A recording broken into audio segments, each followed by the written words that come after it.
Praise the Lord.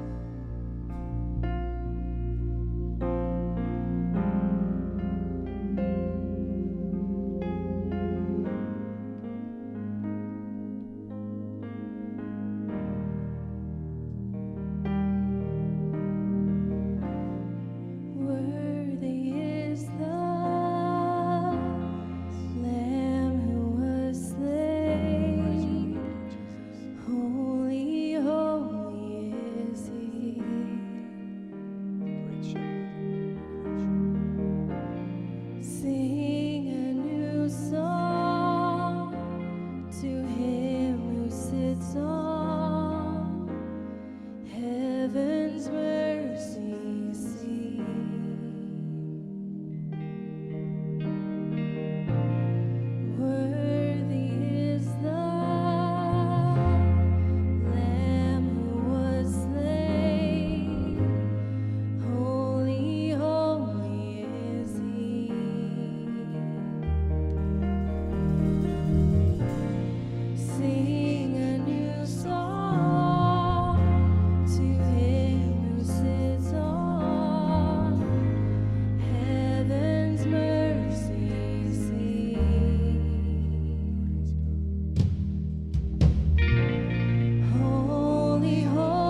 To be continued from last week, see if we can make it through. I shared a little bit Wednesday night with some of the things I was trying to talk about last Sunday, but just couldn't make it through. And I've had a whole week to try to figure out why I was so emotional that day. And I think a lot of it has to do with, maybe our own personal struggle with being bold for the Lord and taking advantage of opportunities. Because, there may be times that I should have witnessed or said something and I didn't. And so if you'll bear with me, I will try to recap. We started off the day and it was raining, and Neil got stuck outside in the rain and had to walk all the way around the motel to get into the car. So that wasn't a great start for the day. It rained all the way to where we were going, and he was trying to do stuff on his phone, but because of the road we were going in and out, he'd get service and no service, and then tried to do a phone interview, and that didn't work. And so it was like all these things were stacked against us. And then, of course, wanting to be home for the celebration of Will and all the things that were going on. He was getting updates from family members as to what's going on, and he was curious about what was going on. And, when you're out on the road, and I was only out on the road for 4 days, not 30 years, but I could see how that wears you down, and it's easy to get unpositive. It just is really... It's a tough gig. So when we got to the venue and there's 1,000 other things that seemed like just were stacked against us going into this place, and we pull up, and none of us would want to be seen going in and out of this place. I mean, it was just one of those kind of places. I mean, it just wasn't where it was at. And then as I'm going around the venue trying to get some of the things that I'm supposed to do, Neil's up front not paying attention to anything that's going on because he's got to get his music set up. But I'm seeing upside down crosses, posters. I'm seeing the pentagrams on the walls, and I'm seeing the Slayer t-shirts and the tattoos that have 666. And it was a place that was kind of a place I didn't feel like I needed to be in, not when I'm trying to live a better life. So,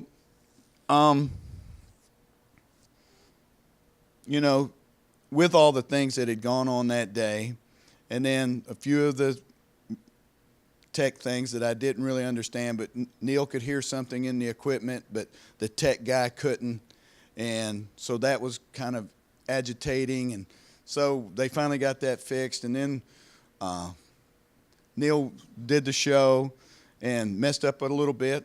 Sorry, you don't mind me telling that, but he just couldn't. I was biting at the beginning. Yeah, I mean, he didn't remember the words, and so I'm in the back and I'm just praying. I'm like, Lord, just help us get through the night. I mean, we just want to go home. Just let's just get through the night. And I could tell that it was a struggle on all realms of the venue.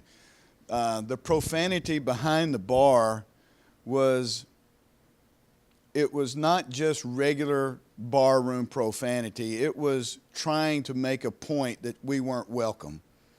Okay? It was just that kind of vibe I was getting.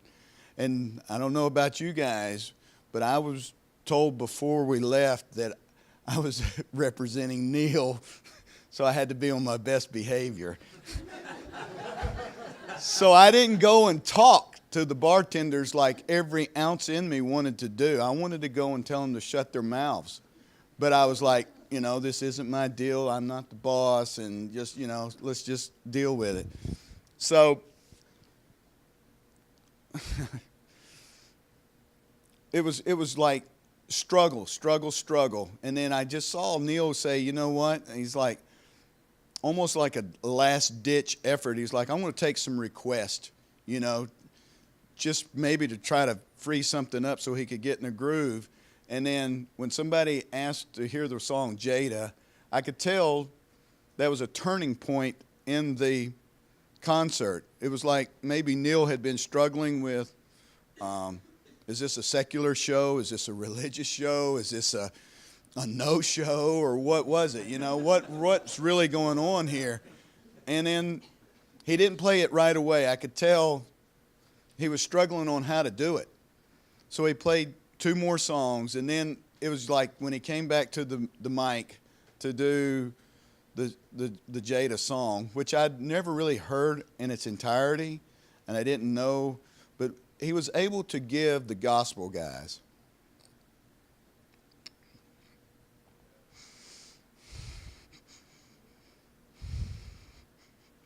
to a crowd that didn't really want to hear it. At least not the people in the back, okay? And he even said at one point, he says, I know this may not be what y'all came to hear, but I'm just giving you my heart. And when he said that, it was just like something I'd never really been around before. It just like a calmness over me came. Just like, okay, you know, I can be mad at these guys swearing in the back and making fun of us and all that. But, you know, Neil had said the whole time we were coming that, Lord, let us be a blessing. I've never been in this venue before. I've never played here before. I don't even know what we're getting into. So maybe there's somebody here tonight that needs to hear it. And so that's what I'm going away with. And last Sunday I was trying to say, hey, we need to pray because someone was there that needed to hear it. And the more I thought about it, it may have been me. It may have been me that needed to go through that day of running through the airport and all the different things that went to that to get to a point to where we give the gospel when we're given the opportunity. No matter what happened during the day, we got stuck in the rain. It's raining all the way. Filled up the gas, too much gas in the car, or whatever it is that is keeping us from being open to when that door opens and we have an opportunity to share our story or the gospel. Are we in the right frame of mind to do it? And you can say the devil, you can say whatever, but I really feel that when he knows there's about to be something great happen, that's when he throws the most darts at us. So if you have those days when you're fighting against the current to get to work on time and the work's backed up and everything's tripping you up, that might be the day that somebody crosses your path that needs to hear something encouraging, something good that only you're going to be able to provide, and let the Holy Spirit work through you to do it. If I take anything away from my 4 days on the road, it's just I want to start being more of I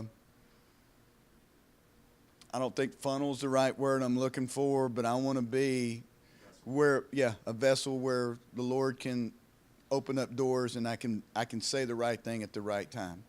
So, and I do think we need to pray for Neil and Todd and whoever's out, you know, because they face that a lot.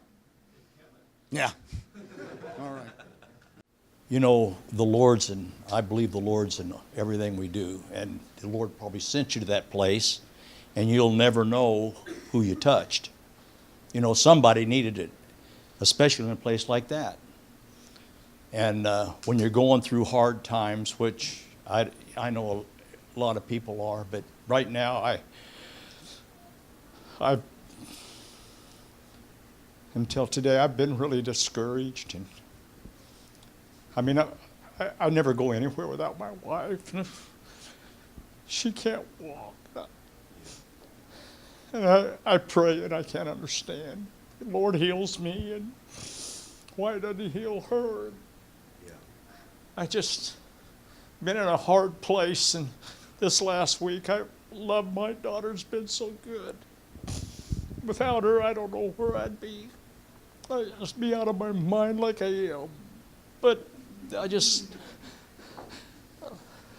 I just love my wife so much. We do everything together.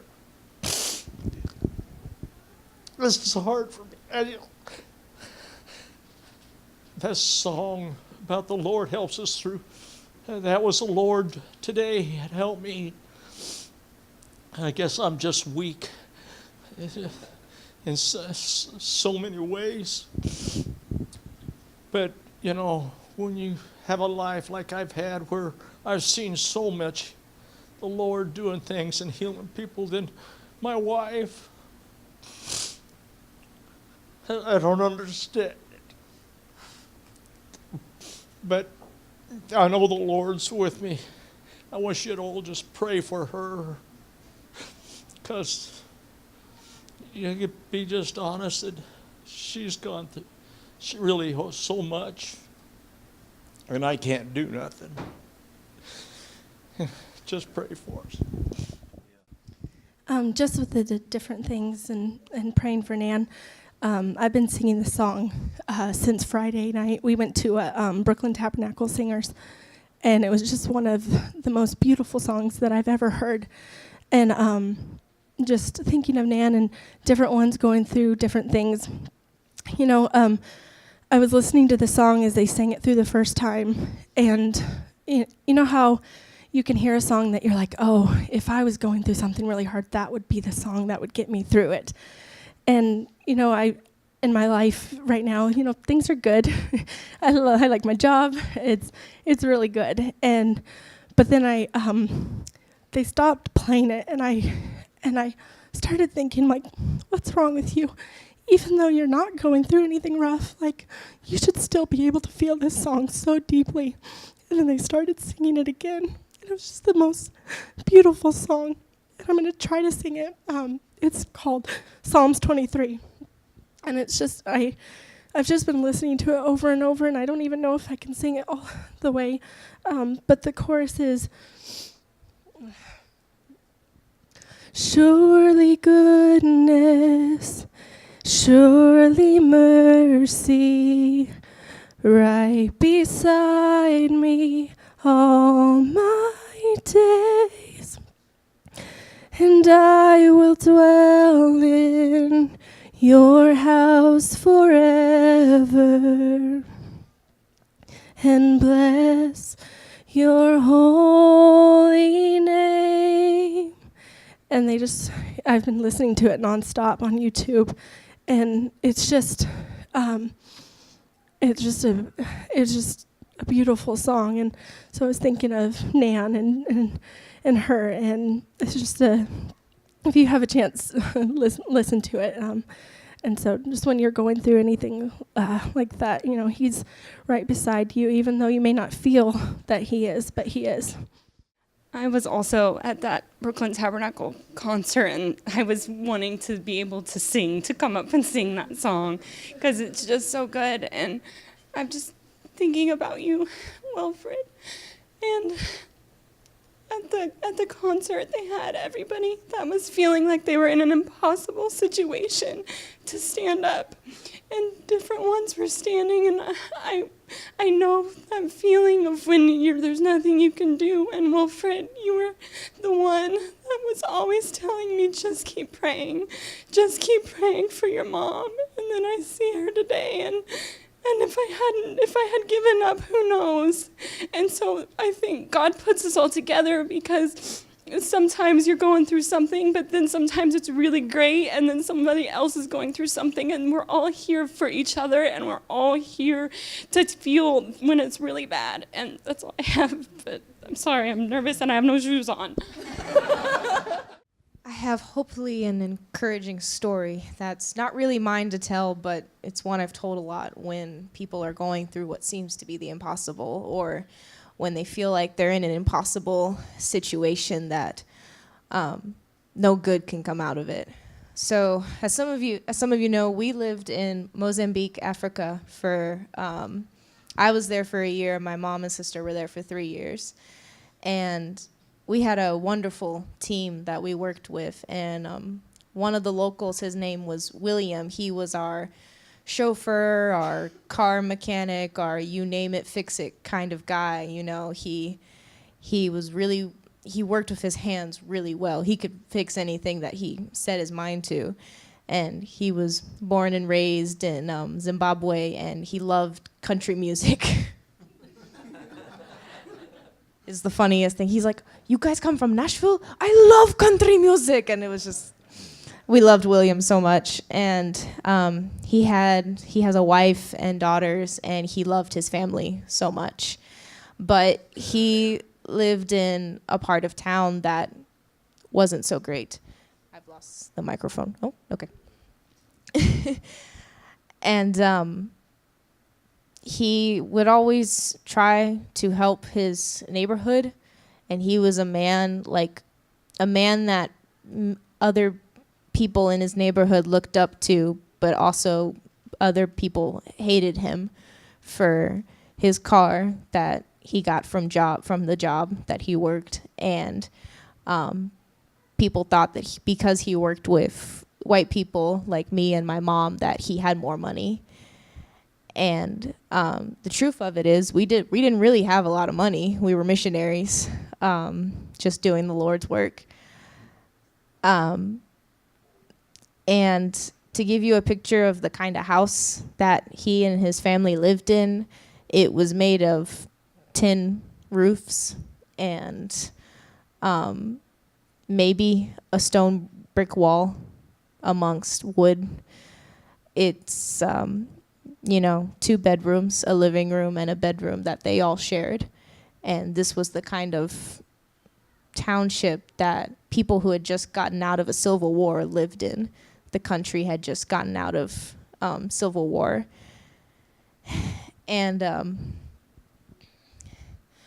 William came into work one day, and he came in late, which was very unlike him, My mom told my sister and I this story when she got home, but he came into the office late, and his face was just bruised and cut up, and his hands were, it was hard to make out his hands. They were so swollen and they were so cut up. And he came in, and everyone was like, "William, what happened? What's wrong?" And he said, the Lord was with me. I saw him the next day, and his face was like he had, permanent cuts along his cheeks, and he was coming to work on one of our cars, and my mom kept telling him, like, "William, go home, be with your family."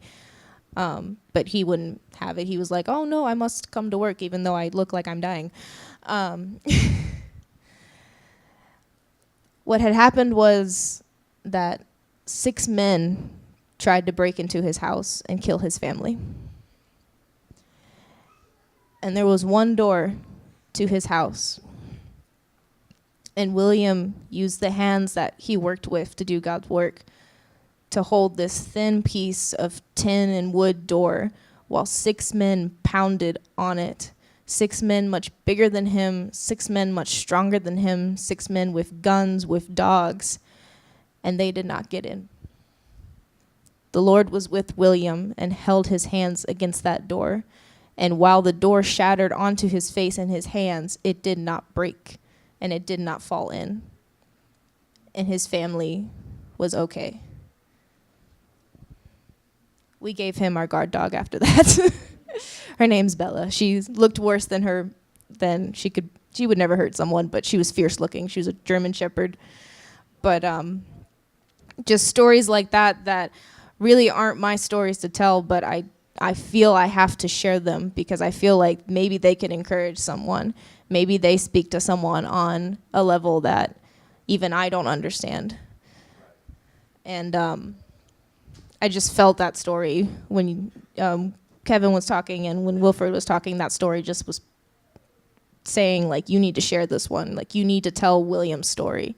You need to tell how God kept him in his hands against the door to save his family in an impossible situation. So that's it. Hi, everybody.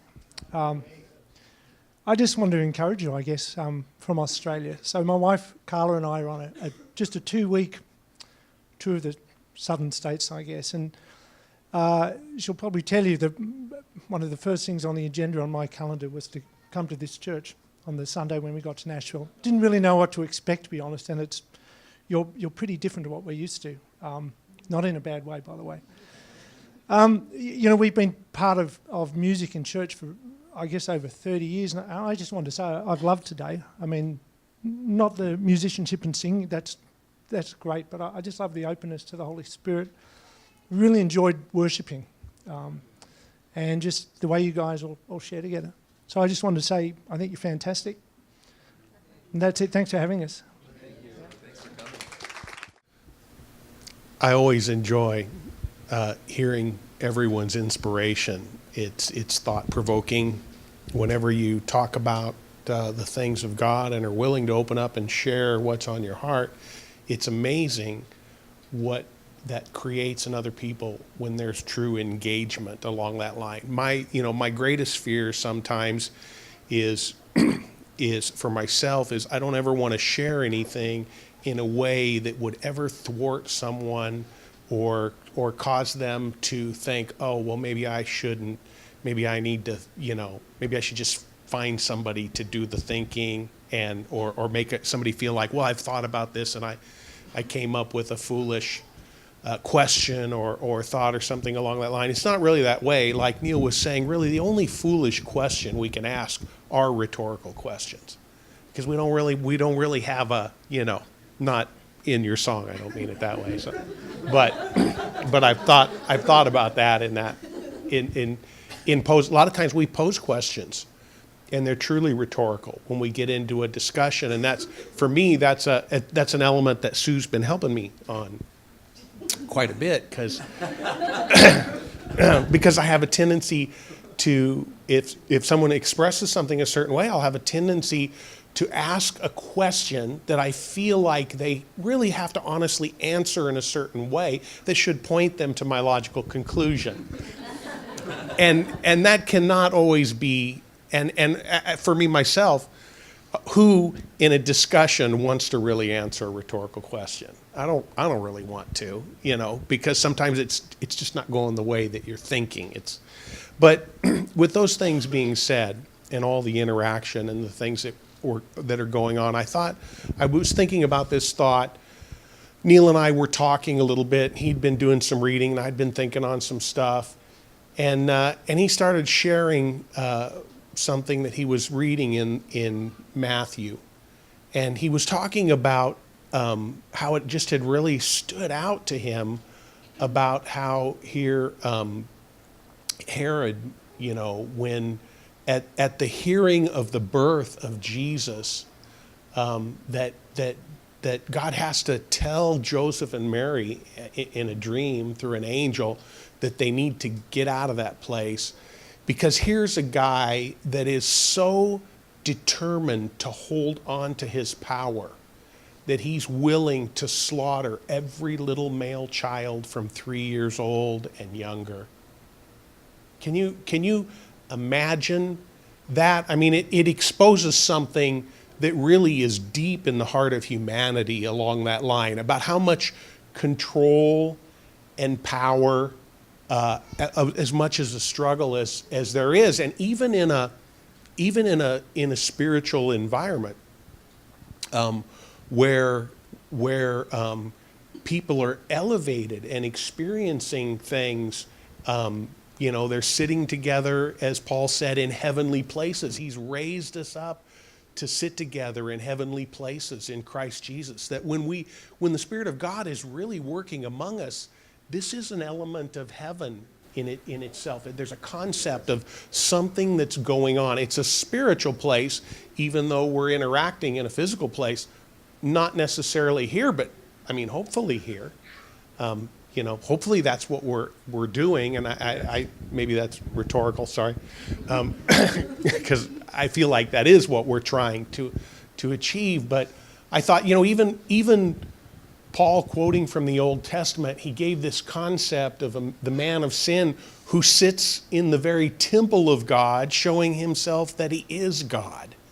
And those are the types of things we could think, well, okay, well, that's, the Antichrist, well, they'll rebuild the temple and they'll put, some guy will come up and he'll be the Antichrist, and we'll just, so it should obviously be a no-brainer that if someone rises up and they begin to point their finger at all of the failings of Christianity in a organizational sense, not in a conceptual sense, just like when Jesus rose up and was pointing his finger at Judaism at that period of time, he wasn't saying that what God had given and what they had experienced was bad in any way. It was the way they were grasping it and holding it. And they were fighting against something that God, who had established something, was like outside and not able to really interact past people who had set themselves in spiritual positions along that line. And in some elements of Christianity as well as Judaism, you see the same impacts of human nature. So I'm not picking on them. It's something cultural in humanity. It's an element of feeling like God needs me to kind of hold things together, that God can deal with the people who can receive it, but those who maybe aren't the right stuff, or maybe not as intellectually, spiritually there, that there's governing, that he needs me to govern, or someone to govern along those lines. Even in the aspects of Judaism, it's not a secret that rabbinically, in Orthodox Judaism, the rabbi is the authority in his congregation, or whatever you might call it. And if he says something goes, then the observance of those things, your responsibility, how you interact with him, is like you're interacting. God views that as honoring him by honoring them.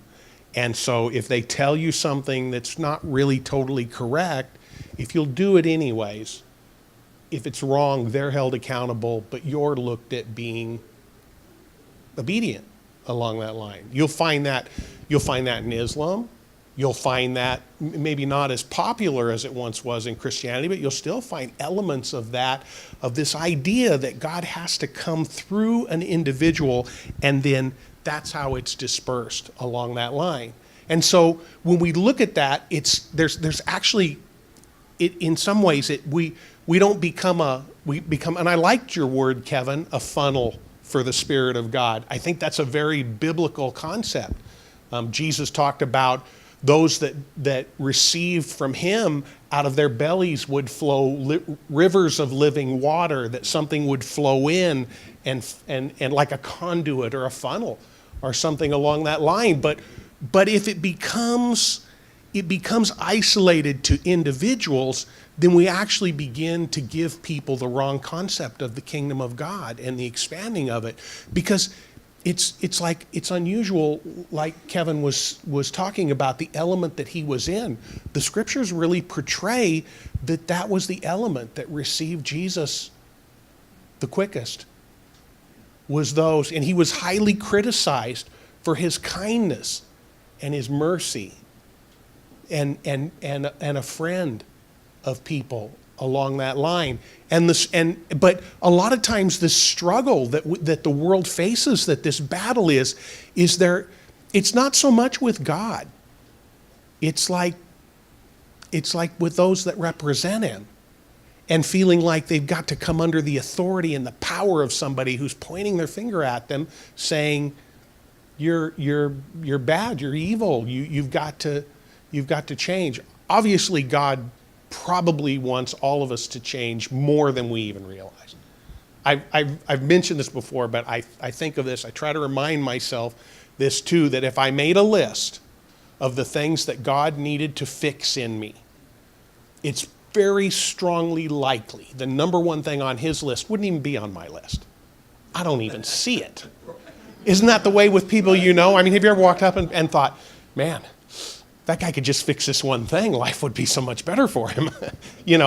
But nobody knows. Sometimes it's hard to see yourself through the eyes of others, and obviously through the Spirit of God. And so I was thinking about those things, and then I was thinking about this scripture of and that has been talked around a lot around this season about he became sin who knew no sin. And I was thinking of this element like his very birth as we were discussing these things. The Messiah, somebody who's going to do nothing but good for the world, that somebody wants to get rid of that so badly so that they can hold on to to some element of power for a short period of time and continuing out their life, is willing to slaughter the masses. Is that mind-boggling to you, that what efforts God had to make in bringing his son just to protect him and keep him alive until he could get to the point that he could fulfill at 30 years old and begin to do something and show the character of God in a way that was kind, and that this was God displaying through Jesus how to really draw close, that this was the ultimate sacrifice that God wanted. It's been, at times it's portrayed that, well, you know, he became a sacrifice so that we could just continue on in the direction that we're going, and God's now good with that. Which, to me, it sounds a little, I don't want to sound, how would you say, I don't want to sound, disrespectful in any way, but if Jesus came so that my life would not really change, and I'm not referring to going and trying to come up with a set of commandments that if I can just keep those things, that somehow that was my goal, but if he came so that I could just really, grace was there to protect me from not seeking God and not following God by just acknowledgement, then we really never had the problem in the first place. God had the problem because he's good now. And nothing really changed for us. It only changed for him. Now, maybe if you don't see it that way, that's okay. I'm just sharing I'm just sharing my heart and just speaking. So I'm open for question or rebuttal. If you feel, that's totally, I'm good with that. But I thought about that. He became sin who knew no sin. Obviously, on the other side, before Jesus comes into the world, he didn't know sin. This was not, you could say, well, God could say, Jesus, I want you to go down and become flesh. I want you to become humanity. I want you to take that on. Could Jesus have said, nah, I don't really want to? No, that's something that's in us. The no, I don't want to. That's part of this nature that rebels against God and his nature and his desire to direct us and guide us. So obviously what was if God asked him that, it had to be rhetorical. It wasn't like God, that he wasn't going to do the will of the Father. Because he knew no sin. Fulfilling whatever was God's desire would be, the Father's desire would have been his desire. But he became sin. He took that on. Everything that we feel and are challenged with, he had to feel those things too. Those elements, not just in a personal sense, but he had to deal with it from birth. You'd think, the whole, immaculate conception thing would be a really great thing. It got Mary a lot of, accolades, but not in that day. Jesus was continually being accused of just being a son of fornication. And the thing that should have been something that he really valued, and I'm sure he did, was something that he took a tremendous amount of abuse for and had to deal with that. How could he prove that? What could he say? He could, what kind of argument could he give? It would lead nowhere. You even see him challenged in the scriptures, and he doesn't try to respond. He responds, but not in defense of his mother. He responds in pointing out their inconsistencies. But I thought, if he was willing to become sin, if he was willing to take on this nature that we have, then the purpose was that we might become the righteousness of God. Not the righteousness of God in like, we're going to go figure out what that is and we'll just do it, and then God will be really happy because we're just doing what we think he'd like us to do. but it's the nature of God dwelling in us and the Spirit of God driving us and motivating us.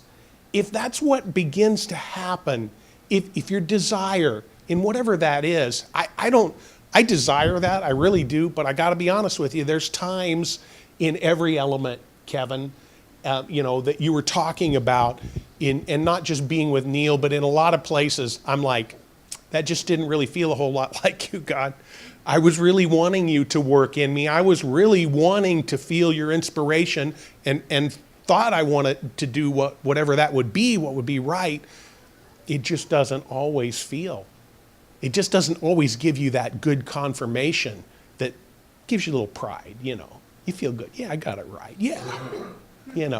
Because it's like battling. It's like whatever God does. It's like if God spoke to you audibly, very plainly, or if he spoke to you like in a really deep voice, Todd, inside, do this, then there'd be something in me that would begin to emulate that.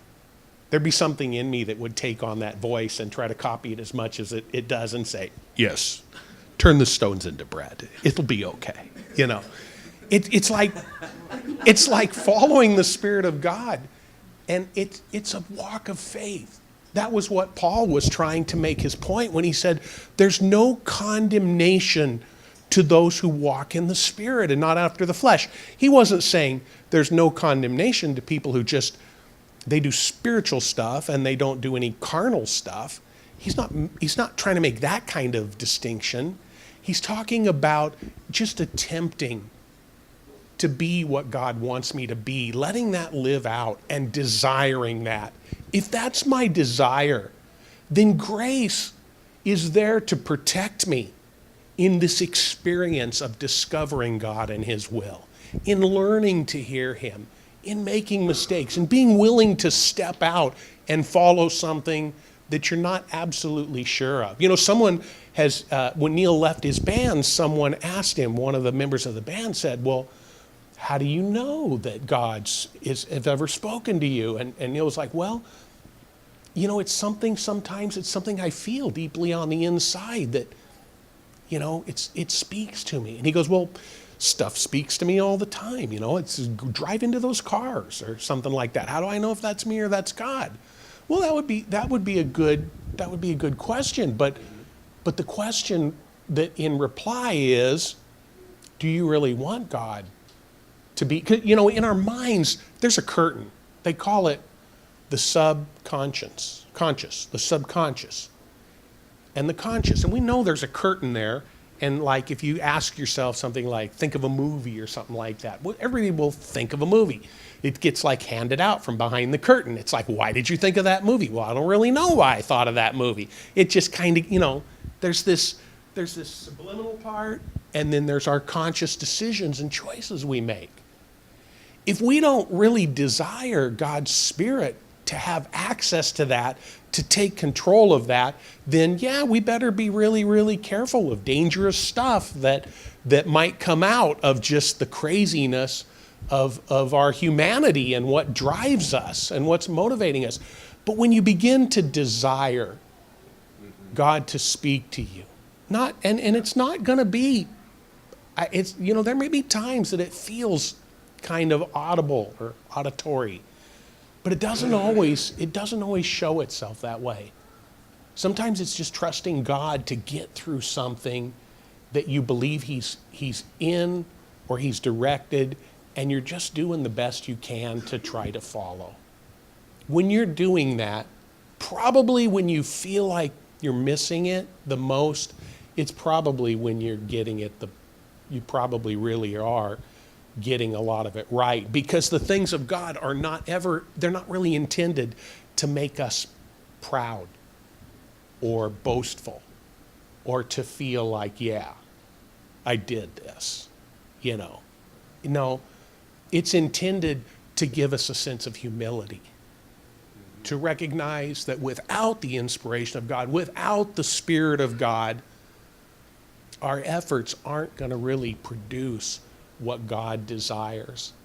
And I've thought, and we talked about this one, I'll just finish with last thought, but we talked a little bit in some of our discussions somewhere, and I was thinking again of the creation story and the information that God gives us in that story. In Genesis 1, it's not very big, and there's lots of things that are going on in there that's controversial. I mean, if God wanted to make this a little clearer, and he only had so many words to do it in, he could have scratched out a few sentences that are just obvious and filled in some of the more complicated stuff. Some things it's like, well, okay, we know that. Why is this important? But this one thing really stood out to me, and that's when he created these trees that would bear fruit. He says, and in the fruit, and I'll paraphrase it a little bit, but he says, in the fruit are the seeds of regeneration. Now, it's like, why does that matter? We know that. Who wouldn't know that? You wouldn't have to get too far in school to be able to understand that an apple, it's got apple seeds in it, and so does an orange. It has orange seeds in it. But if you think, now there are seedless oranges, right? Right? We love seedless fruit, don't we?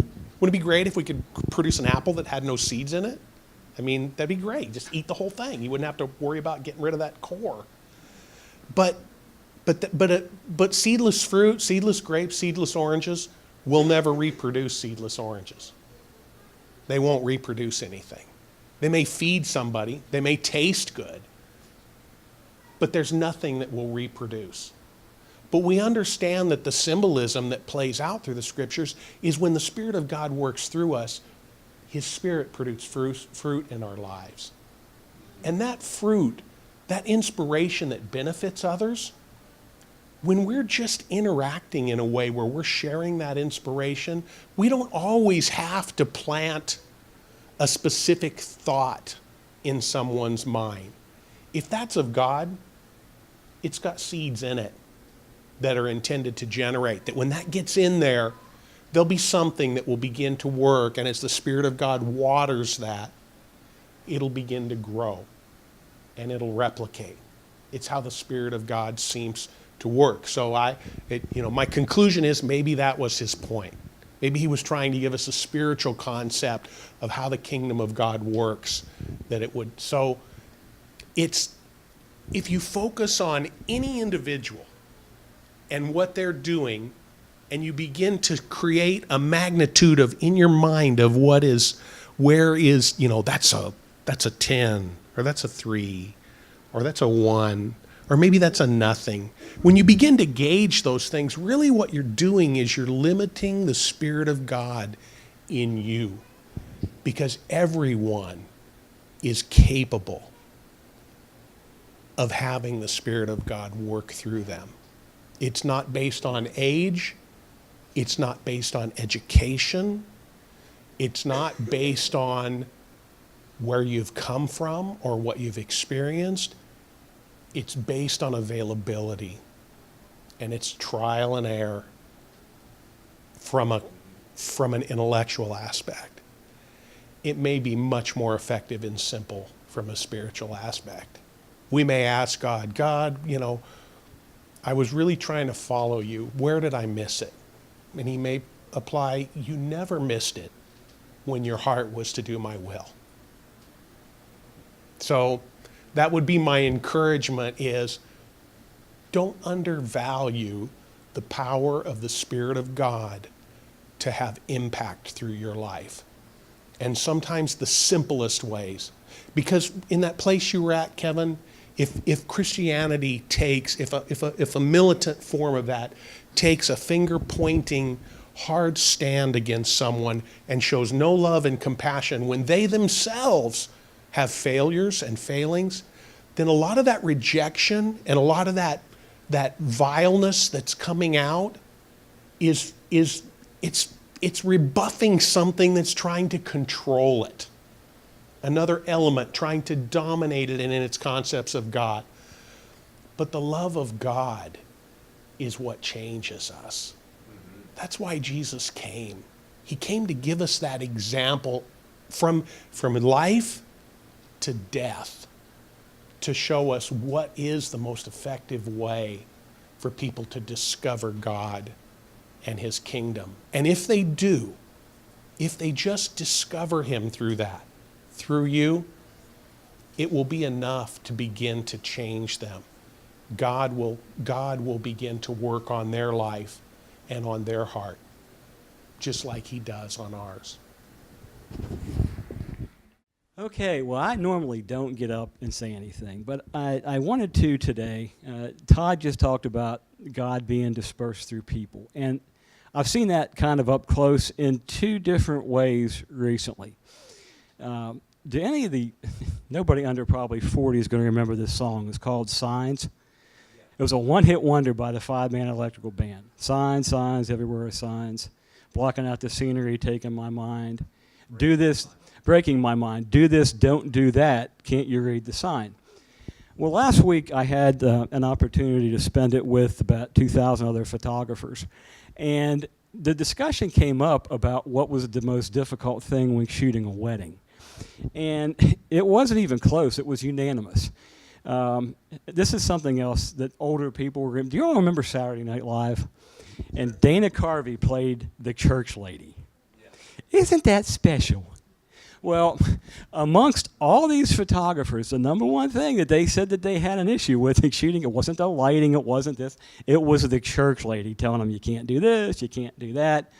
And one of them made the comments like, she must be really fulfilled in her religion. And when he made that, it kind of hit home, and I thought, what a sad thing for somebody like that to go into a church, not as a religious person, but as, doing his job, but to come away with that opinion of the church because of maybe just some of this. And the general consensus was they were just doing their job, these church ladies, so to speak. Something had happened at some point. Somebody did something dumb, so they had all these rules that you had to follow or not. But, I just thought, how many of us are church ladies in different ways? Maybe it's something we don't speak to somebody when we should, or, So that's one aspect of things. But the other side of things, y'all have heard me talk about my folks in their little church in Maryland and the fact that the choir goes down. And y'all have a bigger choir, by the way, than they do in this church. And they get down and sit in the pews to make it look like there's actually somebody at church when they get done with their singing. And so you might think that they had this little wedding chapel-sized church. It actually was a vibrant church in the 50s and 60s, and they have a big sanctuary, they have a big reception hall, they have actually an upper room to this thing. They have a full basement with Sunday school classes and a big open space about the size of this that we used to have when I was a kid. We had 4-H in.